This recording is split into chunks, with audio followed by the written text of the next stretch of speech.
when you can go to other people to partner that have the things that you would like to have in your business and maybe have skills that you don't have, expertise, assets, that kind of thing, or when you can acquire those things, you get to do what you love doing. You get to do what caused you to go into business the first place, and you get to serve your people even better than you could otherwise. If you can outsource by contracting, hiring, or partnering your weaknesses can be things that you're just not that good at, or it can be things you don't know. It can be things you don't like. It can be things that you might try to take on, and then you find yourself self-sabotaging because you don't like them.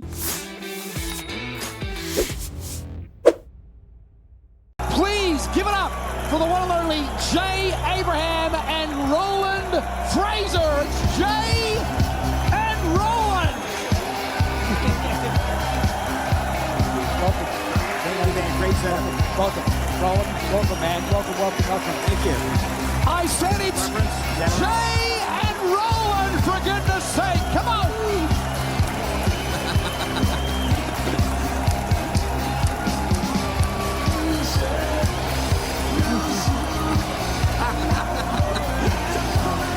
Let him hear you.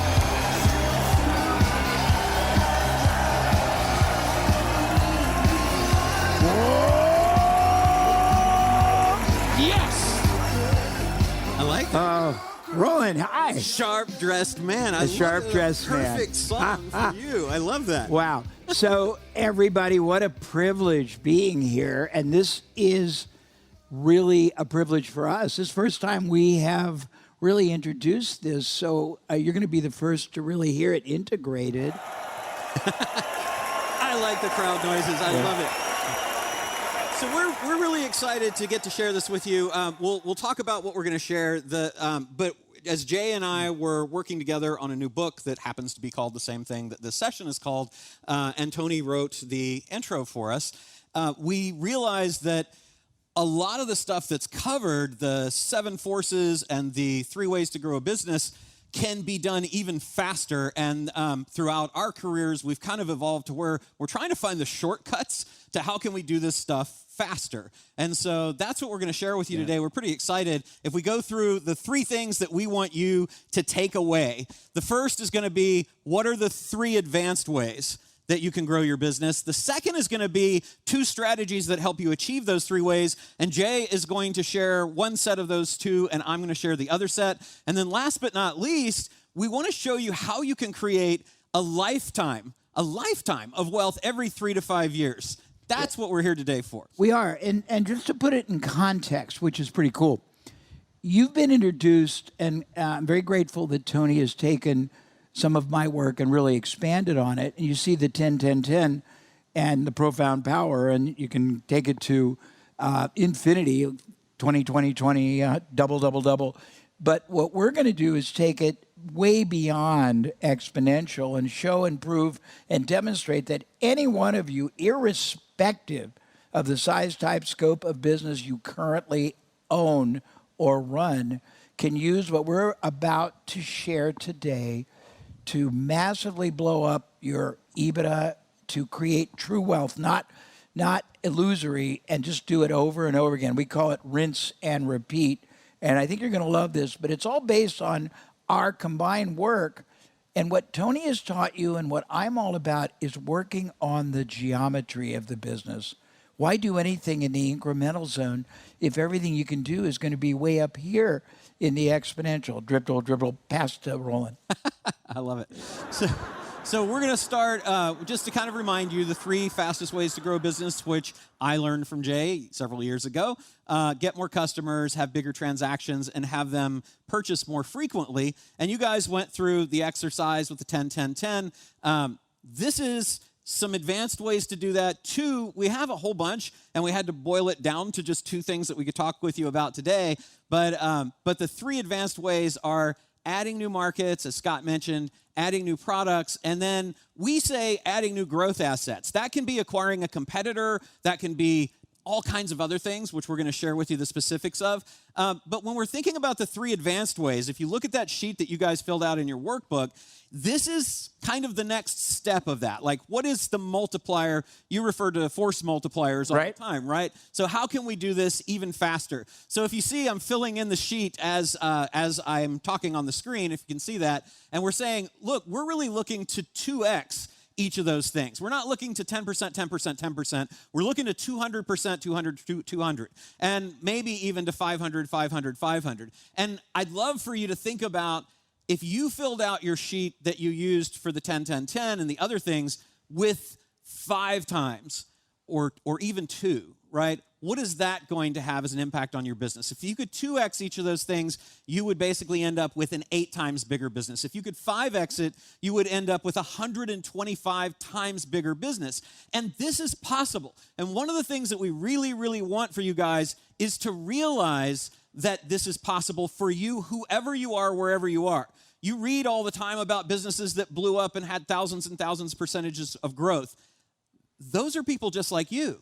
It's just that they've tapped into these kinds of tools. So that's what we're going to share. I want you to really ask throughout, no matter where you are in your business, how can I go to the next step? Fill out that form with your numbers too. So let's talk about adding new markets. And a point of reference, so you know this, there are many people, and I'm not, I don't think in Business Mastery or Business Mastery 2, but there are many people that teach a theoretical construct that really doesn't work. Everything we talk about for the remaining 94 minutes and 9 seconds are things we have done, or our clients have done, or our partners have done. They are real, they are doable, they are not illusory, they're not pie in the sky. So please, please, please don't think you can't do them. Boom, boom, boom. Okay, so we talk about adding markets. That's how can we get more people to sell to?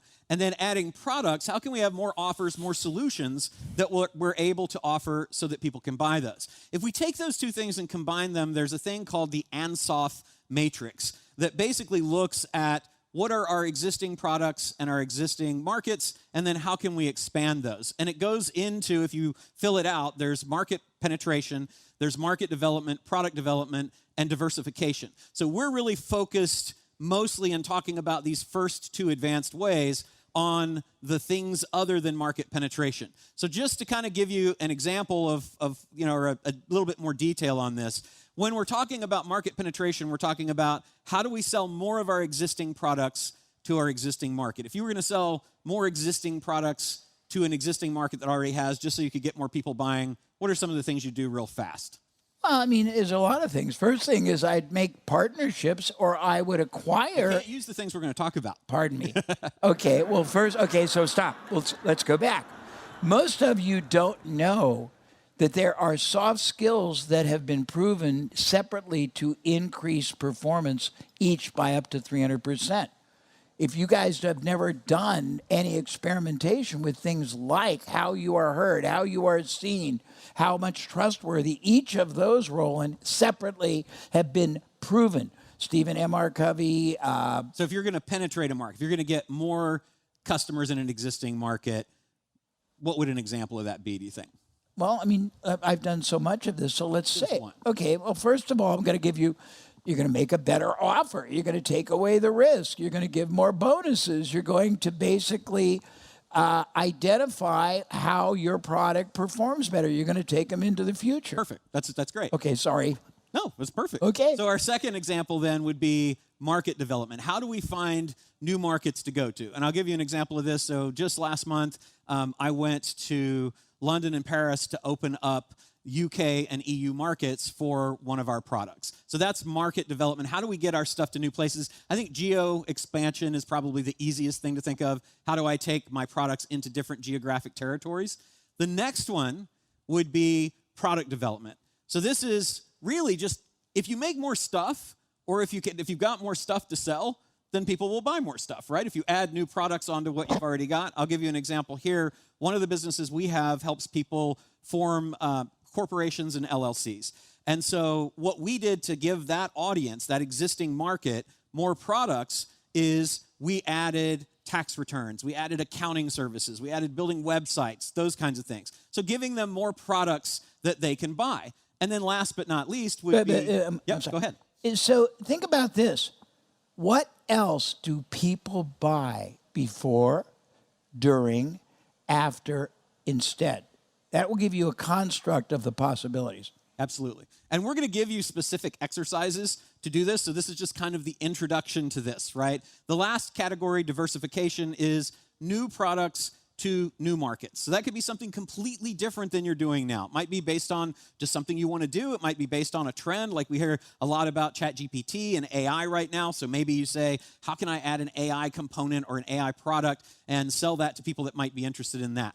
That's really the primary ways that you're going to exercise new markets and access having new products to sell. Now, the old way to do that is hard, right? Yeah, it's time-consuming, expensive, laborious. High risk. High risk, and you can fail more often than you will succeed. But there is a high probability, high viability, faster, easier, safer, less or no risk alternative. Which we will talk about. We will talk about. Momentarily. So that's the thing, is if you look at all of these things, all of these 4 things in what we call this Ansoff matrix, the way to do it is going to involve a lot of trial and error. It's going to cost you some money. It's going to take you some time. So what Jay and I wanted to talk about was how can you shortcut that process? And so that's in all categories through strategic partnerships, what we call power partnering, and acquisitions. And so that's what we're going to talk with you about. And the third thing is adding these growth assets. So any kind of exponential growth that's possible by using other people's assets.